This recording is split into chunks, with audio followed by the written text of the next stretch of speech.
फुंकहम। पिछले 2 दिन से मैं सोया नहीं हूँ और आज क्योंकि सब लोग कैंडिडेट्स फाइल कर रहे हैं अपना नॉमिनेशन, मैं सबको बोलना चाहता हूँ बेस्ट ऑफ लक। सब वॉरियर्स को बोलना चाहता हूँ बेस्ट ऑफ लक।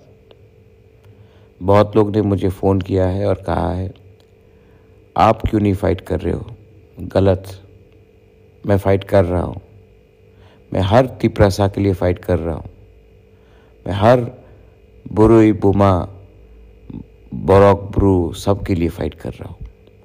मैं हर कॉन्स्टिट्यूंसी में आपके साथ हूँ। मैं हर कैंडिडेट के साथ हूँ। मैं हर उस तिप्रसा के साथ हूँ जिसको दिल में है कि हमें कुछ मिलेगा अगर इस बार हम लोग जीते तो। मैं आप सबको अपील करता हूँ, मैं अकेला मैंने बहुत सैक्रिफाइस किया है, आपको भी थोड़ा सैक्रिफाइस करना पड़ेगा। अगले 16 दिन अपना ईगो को छोड़ दो।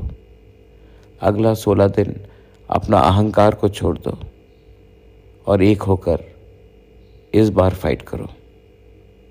ये मेरा लास्ट फाइट है और ये मेरा लास्ट फाइट आपके लिए है। मैंने सबको बताया था कि ये पावर पोस्ट कुछ नहीं होता है, पूरा ज़िंदगी नहीं रहता है। मैंने आज पावर छोड़ दिया, लेकिन मैं आपको पावर देना चाहता हूँ और ये तभी होगा जब बुकुंबारा एक होगा। God bless you.